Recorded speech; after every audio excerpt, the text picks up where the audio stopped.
thank you so much for coming out tonight and being here with us.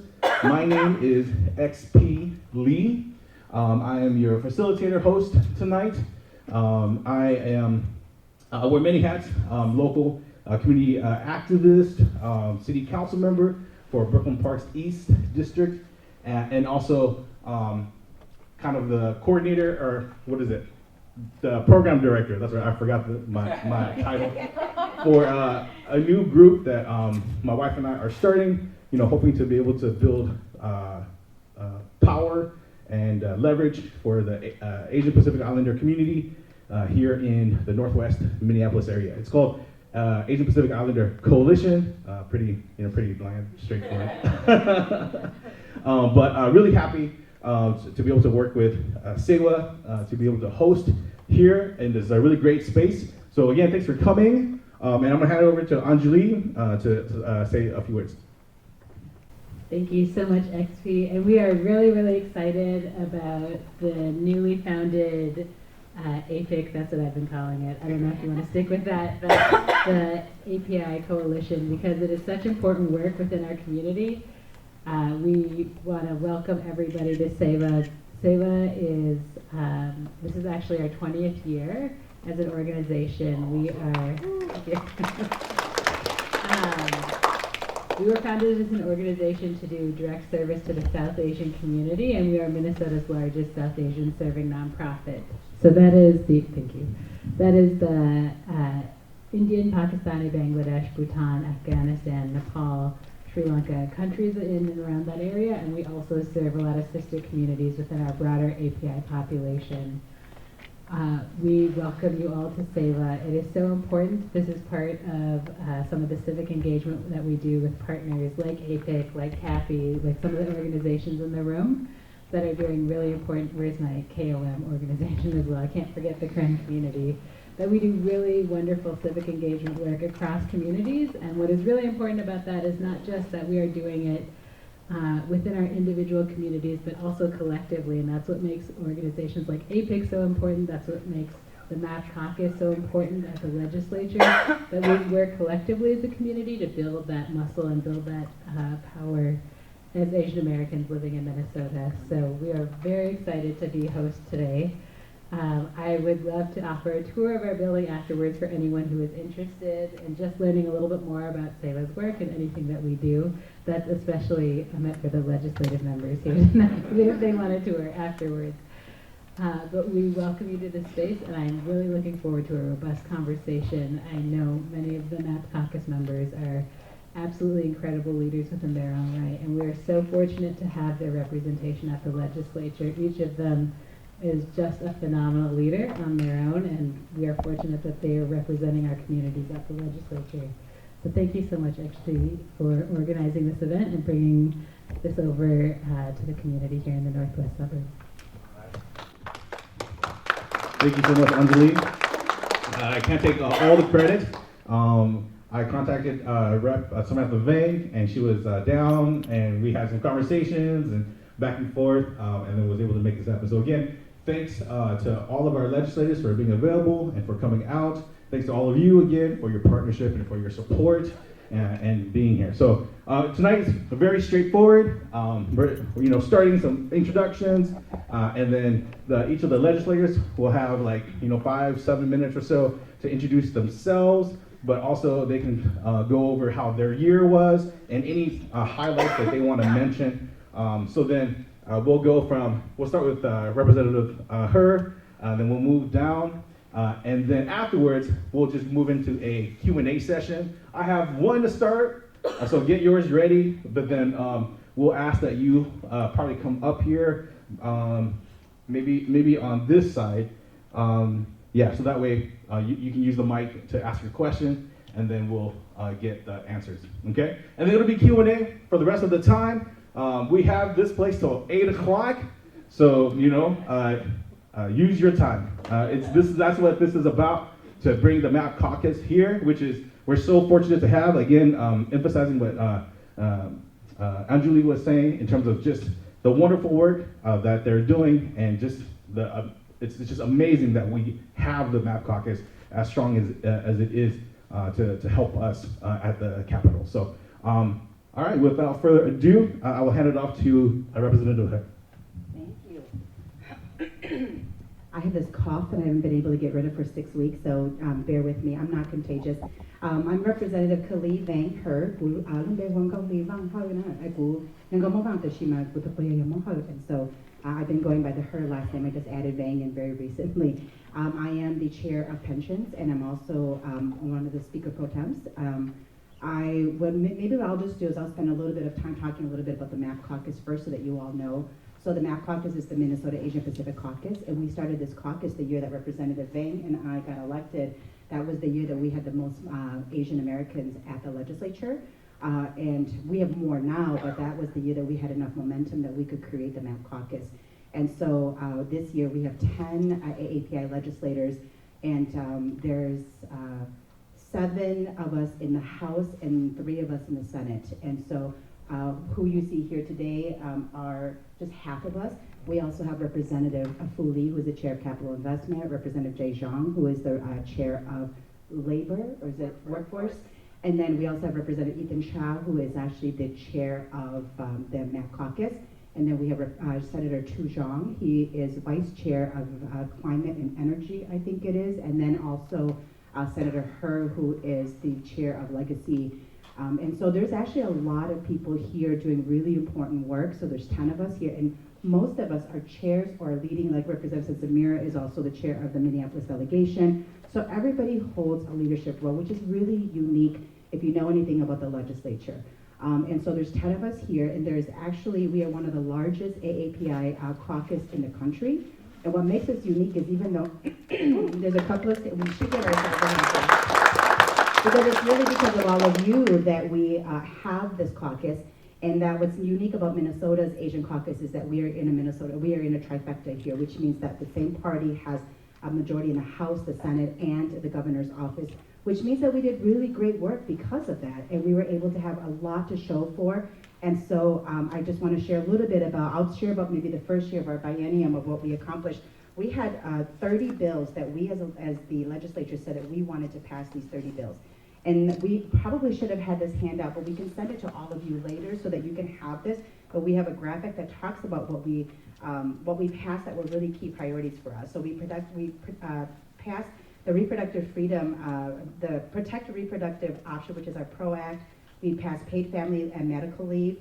We passed a democracy protection package, which there's so many great things in that with regarding like restoring the vote, and also so many good things around reform around elections and ensuring that people have access, and ways in which that we're protecting ourselves so that we are allowing early registration for people who aren't 18 yet. And so there's just so many great things in these pieces. So everything I'm listing, there's actually sub things within each one of these as well. We passed driver's license for all universal school meals, so every child gets free breakfast and lunch. We have prohibiting price gouging on and 100% clean energy by 2040. We also have student support and mental health funding. Great start. I don't know, do you guys want me to read through all of this? Because there is a lot of it. I'm gonna actually point out a couple of things that I think are really important, like the red flag laws. We also passed like first generation home buyers assistance. And I'm just gonna skip through a couple of them because I wanna make sure that my colleagues get to talk about some of their pieces too, but we passed like affordable prescription drug an affordable prescription drug package, which is really important. As you all know, anybody who's on a medication, the price increases on that. We passed Earn Sick and Save Time. I carried the bill for the English language learner cross subsidy, which we increased. We doubled the funding for English language learner. Representative Vang had the full service community schools. We also passed a public safety funding package and then an infrastructure bill. And what I want to just say that there's more on here, but we did a lot. And I think if anybody's been watching that work, we also allocated over $17 billion in the first year of the biennium, and then we also passed bills last year. And I just want to say one last thing, because I'm talking really fast here, but as the chair of pensions, I was really proud that for the first time in the history of Minnesota, we made a substantial investment in pensions, and that was historic for us. We put $600 million into pensions, and I think, as you all know, our communities work quite a bit in state, county jobs, and those jobs are all pension jobs. And so this was the largest investment we ever made, and I'm really proud that, you know, I got to chair that committee and figure out how we are going to best honor the work of our public employees. And so I'm just gonna maybe wrap it up there, and I'm gonna pass it on to Representative Sensimira. Hi everyone, really happy to be here with you all. My name is Samantha Sensimura. I'm the state representative from District 63A, which is a part of South Minneapolis.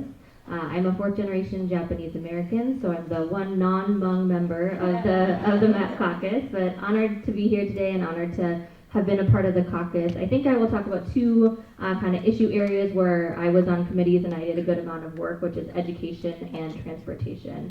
So starting with education, you know, and there were some priorities for our MAP caucus within education, particularly making sure that students of color and Asian American students had the resources and support that they needed. One of the bills that I was really proud to carry that Chair Fu Lee had carried before me was the Ethnic Studies for All bill. And so this bill will ensure that students across Minnesota have access to reflective, honest curriculum that shows the diversity of cultures and histories that we have here in Minnesota. I also passed a bill around heritage language, so making it easier for teachers who speak heritage languages that are often not taught in our higher education settings like Hmong, Oromo, Somali, to be able to get certified in those areas to become teachers. We know that we hear a lot from families, immigrant families, refugee families, that making sure that their students are learning those languages in school is really important. It's one of the factors that families look for when they're choosing a school. And we know that there are talented folks in our communities who speak those language. And so kind of removing the barriers for them to become teachers was really important. Additionally, we put almost $100 million into the Teachers of Color Act, which is trying to change the teaching population in Minnesota. We all know in this room that our student population is rapidly changing. We know that Asian Americans are actually the fastest growing group in Minnesota. And I think one of the things we talk about a lot as a MAP caucus is that while Asian American communities are really concentrated in the metro area, we also know that there are growing populations across our state. And across our state, especially in greater Minnesota, our teaching population does not reflect that. Our teaching population is still 94% white, even though that's not our student population. So we know who is at the front of the classroom really matters, and so breaking down the barriers to get more people into those roles was incredibly important. I think the last thing I'll say about education is we pass a tremendous amount of funding for education. Education is the biggest thing that we fund as a state. It's about 40% of our state budget overall. We put a lot of our surplus into that as well, but you know, we also know that there's work still to be done. I definitely know that for the district I represent, Minneapolis, and I know that a lot of districts across our state are really facing some really tough budget challenges right now. The federal government really stepped up during COVID and gave some extra funding that was really, you know, supportive to schools during that time of crisis, and that this is the year that that funding runs out. And we all know that the challenges that our young people are facing from COVID have not run out, right? Those challenges that are still in the classroom, we heard that again and again in our education committee. I think a big thing that we heard about that we know, you know, particularly affects our Asian American community is mental health, right? The mental health challenges that our young people are facing, and the ways that schools are really asked to step up now to not only support students in their academic needs, but also in their social and mental health needs. And so there's definitely a need for continued funding around that, and that's definitely something that I will, and I think the rest of us will continue to push for coming into next legislative session. The other area that I'll talk about is transportation. So I was on the transportation committee, and one of the things that I really care about is the connection between transportation and climate change, and really recognizing that one of the biggest sources of climate change is cars and emissions from cars. And so I think in Minnesota, especially in this metro area, we're trying to think about how do we make it easier for people to not drive their car, both from a climate change perspective, but also because we know that certain populations, low-income populations, don't have access to cars, right? And so right now our public transportation makes it really hard for people who don't have access to a car to get to work on time without adding 20, 30, 40 minutes onto their commute. So we put a large amount of funding, the most our state had ever seen, into building out our public transportation infrastructure. We also invested in some pretty big transportation infrastructure projects with a train to Chicago, a train to Duluth. So yeah, I think I will stop there and hand it over to Chair Bing.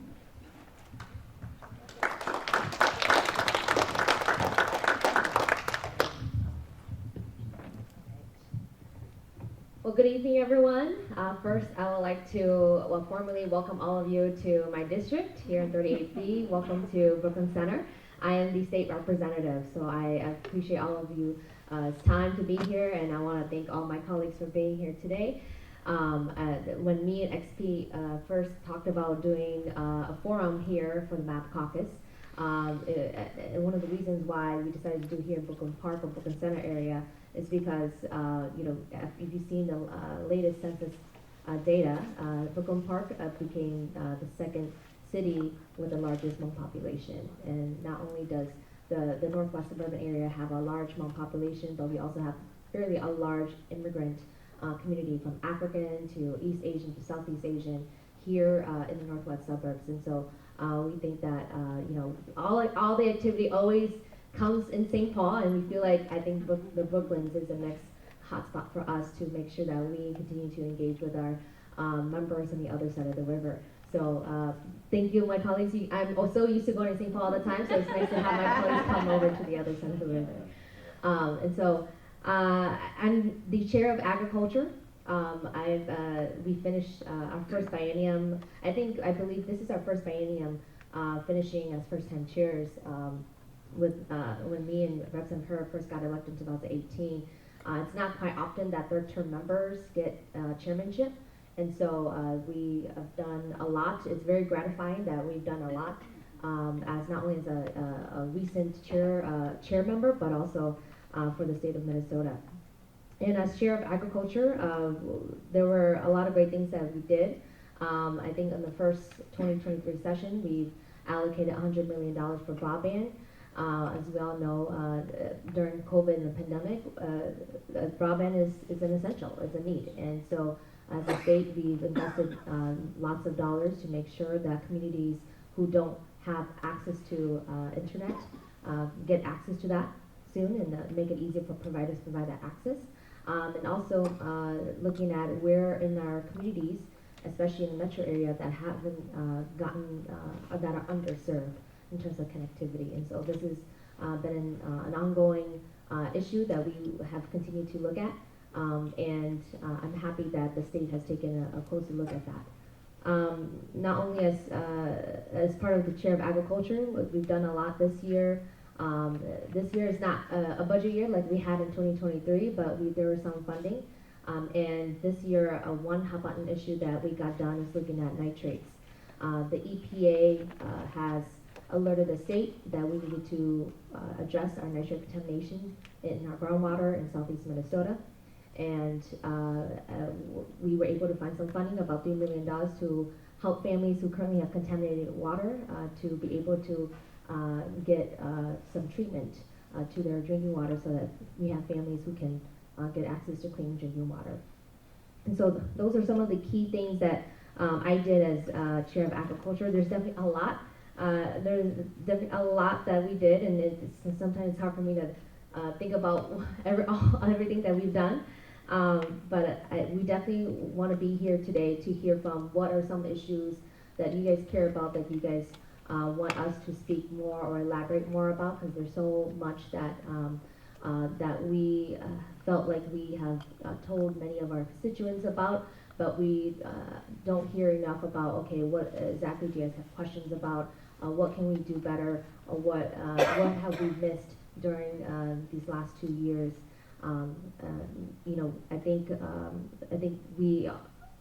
think in terms of the dollars that I've delivered for the district, one of the few pockets of funding that we were able to pass through was in the workforce fund. This is Chair Zhang's committee. In the workforce funding, he was able to give out $16 million to organizations to provide for trainings and workforce trainings and business trainings.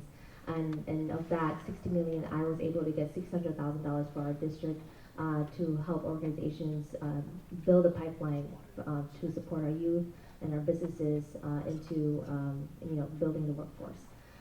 So I will just keep it short and sweet like that, but I really appreciate everyone's time for being here. Really, it is really to hear from you all what questions you guys have, because we got a lot done, and there's so much to digest. And so we want to know exactly if what we're saying is answering the questions that we've got done for all of you. for the state of Minnesota. So thank you for being here. And finally, before I forget, I want to thank Sewa, Anjali for hosting this, XP for reaching out to me and doing this, building a coalition to make sure that we continue to engage our communities here in the northwest suburbs. And I also want to thank Hmong TV and Mitch for being here and give us a broader reach for our communities across the state of Minnesota.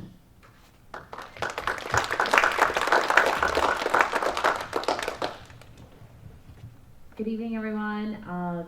Yes, grateful to be here with all of you guys, and thanks to Chair Vang for hosting us and for doing all the thank yous. So I will not go through them again, but also just want to thank you for taking time out of your summer to join us, because this is really important that all of y'all have decided you want to participate in our democratic process. So appreciate that, and please bring your neighbors and your friends next time.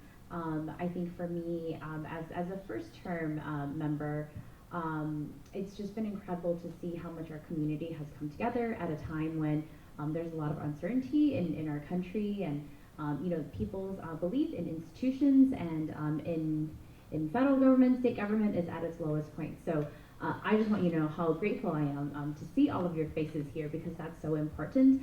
We are at the Capitol, every day, January through May, but also working in the other half of the year. And sometimes we don't get to come out in community as much. So this is really important, and just glad that you're here.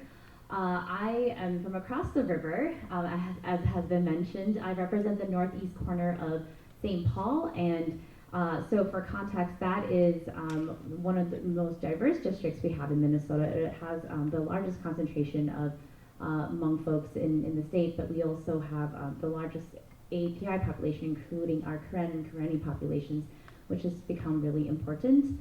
I live and I grew up there, and so it is also an incredible honor to be the first woman to represent the district, and the first Asian person to ever represent it. And so that's just a little context for all of you guys.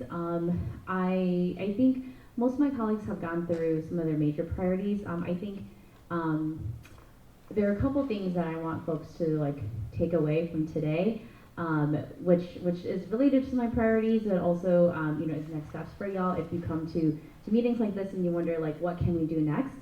As noted, we are the MAP Caucus, and for us, even though we represent our respective districts, I think we also all know that we have another burden or another task to represent the Asian American and Native Hawaiian and Pacific Islander communities in Minnesota. And so one of the really important bills that we worked on this session is a legacy bill to fund the celebrations and commemorations of 50 years of Southeast Asians in Minnesota next year.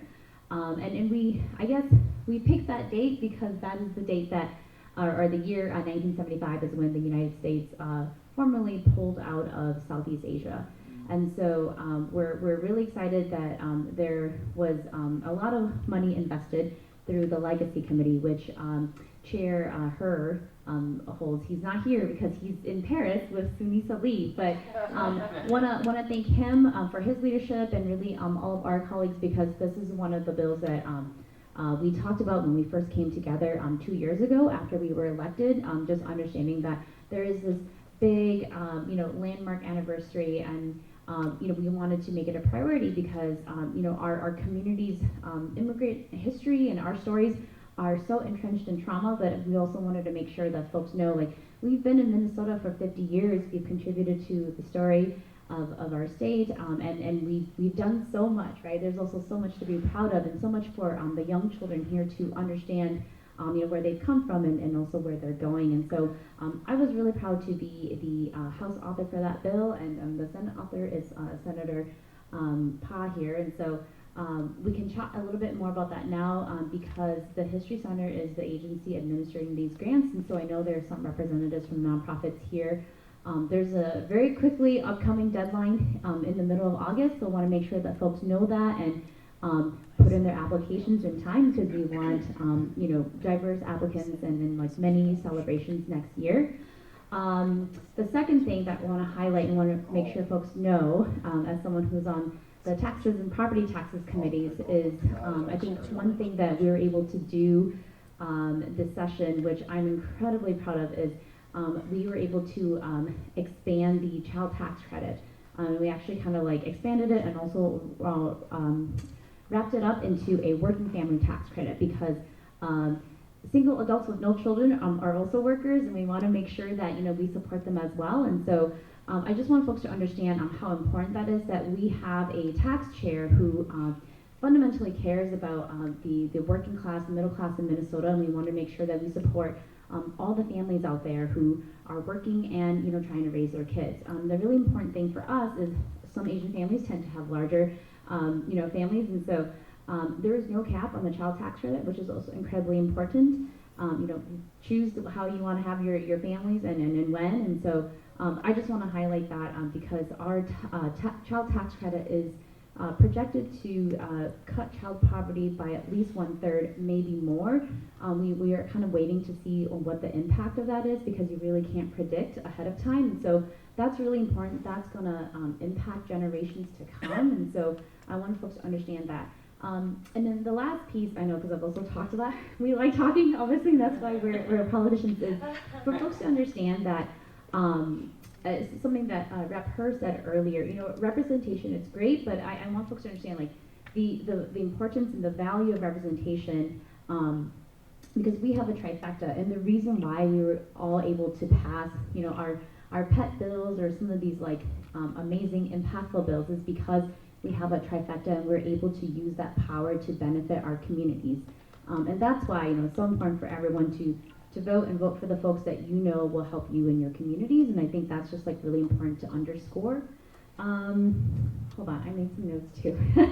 Something else to note that I think hasn't been talked about is we made a $1 billion investment in housing. I know that's really important for all communities across Minnesota, actually, not just communities of color, but we're really housing insecure across the country because they just have not kept up with inflation. And so want folks to understand that the $1 billion is, again, a historic investment, and want folks to tap into that. Personally, for me, in case folks are interested, thanks to Chair Vang and the Senate Ag Chair, I had a bill to make it easier for families using SNAP to get good food from the farmers market. Incredibly important as we talk about health and obesity in children, to make sure that all of our families have access to fresh fruits and vegetables. And then finally, okay, I have two more, sorry you guys. Important though, computer science funding. Again, so I always think about education and how that is a really big, traditionally, right, it's a way of social mobility and to move between classes. And so with that lens in mind, I've been pushing for Minnesota to have what we call a foundational computer science education for all students from kindergarten to 12th grade. We know that we have a 21st century economy. The jobs of the future and the jobs that will pay more are tech jobs, and jobs where you have to be computer literate and know how to code probably. And so I've been pushing at this for a while. Every year I've gotten more money to make sure that we are training our teachers to teach these classes and building a foundation so that one day we can have computer science as a graduation requirement. That's just important. And I mean, part of it is, like if your parents have money, they can pay for you to go to coding camp during the summer or their after school programs, but not everyone has access to that. You just have to be lucky and at a high school where your principal thinks it's important. And so I've really been trying to push to make sure that every student in Minnesota, regardless of whether you are in Winona, Duluth, St. Paul, or Minneapolis, has access to this education. Also important for our workforce. We have 3M, Cargill, all these amazing companies that have to recruit from out of state. And so for them, it's a really important workforce issue because it's a hard proposition to tell folks to come here in like negative degree weather. And so it's a win-win for everyone, something really important for our students so that they have access to these jobs of the future that they're totally ready for. And then finally, this year I had the honor of passing the Minnesota Film Office bill. This is a passion project of mine. It's going to bring Hollywood to Minnesota, and I know some folks are like, questioning why that is. But basically, a lot of the movies you've seen have probably been filmed in Georgia because they recently have really upped up their efforts to do productions in their states. For me, we have a lot of talented artists here, especially in our Asian community and our communities of color. This is a really good opportunity for us to tap into, the Hollywood studio. So we're going to have an office at the Explore Minnesota agency, and we're going to put in bids from Minnesota to be shooting locations for future productions. And it is the hope that this will drive more economic activity to the state and create more jobs. And with that, I will finally close and pass on to Senator Pa.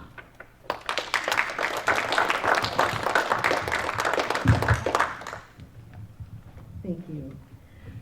Neng Xiong, thank you all for coming this evening. As I look around, I see so many familiar faces, people who have visited the Capitol, advocated for your organizations, advocated for the issues that you care about. And I want to thank all of you for your advocacy and your continual partnership with us at the Capitol. Make sure that we are servicing the needs of our API communities and that we're not forgotten. There is a difference this legislative session that we have seen, that we have ever seen in our history. And it is because we have so many API legislators at the Capitol. We have done more for our API community than has ever been done in the state of Minnesota because representation matters. Even though we have a big API community here in the state of Minnesota, we're often remembered when it comes to voting time or forgotten when appropriations go out and the dollars and resources get distributed throughout our communities. We're forgotten. And when we are at the table, we make sure that we're not forgotten. And it makes a difference when you have 10 API legislators at the Capitol, and that is why we have had such a historic legislative years already, the last 2 years. I'm proud to be part of this MAP caucus, proud to be a state senator in this district. Welcome to our district. As Representative Samantha Vang had said, this is our district, and we don't often have community sessions here. So welcome here. And our district, Senate District 38, is actually the #1 most diverse district in the whole state of Minnesota. And most people wouldn't think that of Brooklyn Center, Brooklyn Park, and Osseo, but it is. Most people think that's Minneapolis and St. Paul, but it isn't.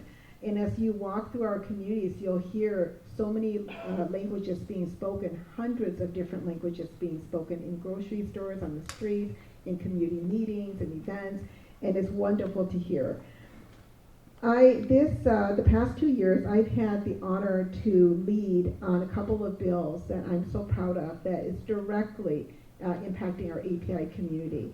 And of those, we were not able to pass anything for seawall this past legislative session, but you know that we're going to be fighting still for seawall because spaces like this where our API community gathers is important. And as you can tell today, we don't have the AC at its best because we don't have the funds to fund centers like this. And exactly why the capital investment that we're fighting for is so necessary, right? I had the privilege of leading on a bill for Kathy, who is also here, for their capital investment for their building of $5 million plus. We were able to get some dollars for SGU, veterans, for a museum, for Hmong 18 Council for a community center, for the Changsha Friendship Garden in Phelan Lake in St. Paul, for the 50th anniversary commemoration that Representative Liz Lee talked about. I'm sorry, I'm going to blank.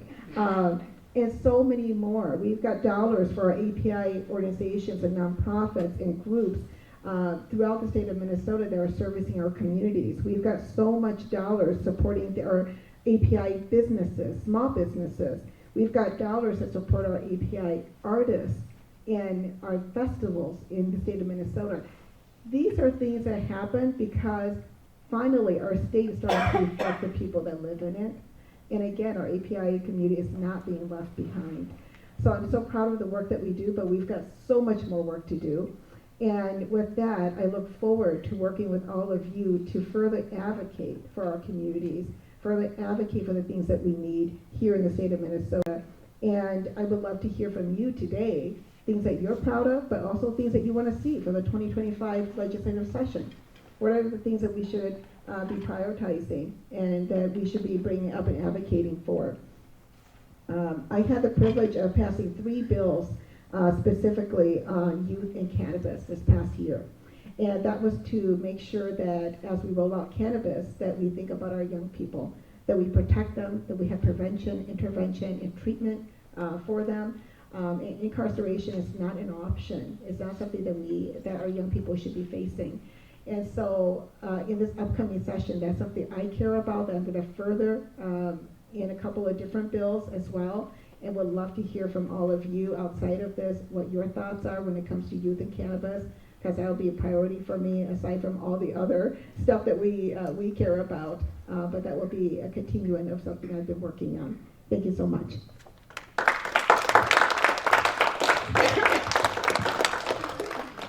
Hi, I'll be very brief. I am not a legislator, but I am the legislative assistant for Senator Tu Zhang, who represents Maplewood, Oakdale, North St. Paul, in Little Canada. He did intend to be here. He apologizes he wasn't able to make it, but happy to speak with anybody who would like to follow up with Senator Zhang or answer any questions as best as I can. I'll just quickly highlight some of the work that he did over this biennium. This past year, he worked he authored a bill to provide funding for the Sabathani Community Center in Minneapolis to go towards geothermal, which is exciting new technology to kind of help Minnesota reach our 2040 climate goals. He also authored a bill to hold contractors accountable for wage theft protection. We've still been seeing a lot of contractors who take advantage of workers, especially low-income workers. For the biennium as a whole, he was the co-author on the 2040 plan. He is the vice chair of energy, utilities, and climate in the Senate. So he was very excited to work on that. He also helped create the Minnesota Climate Innovation Finance Authority, which provided money to have the state fund energy projects that might not always, be something that can get funding through, private equity, but it's exciting, especially for communities of color who are often disadvantaged when it comes to, getting financing for their energy projects. He also helps provide more funding for the adult basic education program in Minnesota, especially, very helpful for people who, speak English as a second language, or, immigrants who are taking classes to have a better chance to find, quality work in Minnesota. And selfishly, I will highlight his work to create the student loan advocate.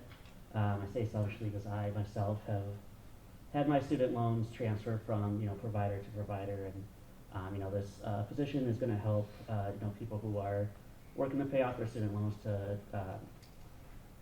have somebody who can help them understand this process. There's been times where I've spent hours on the phones just trying to understand who I owe money to and how to go about continuing to pay off my student loans, which will likely be an ongoing process. Yes, I just want to highlight those. Like I said, I'm more than happy to answer questions as best as I can that you might have for Senator Zhang, or to connect with you, to follow up with you, to connect you with him.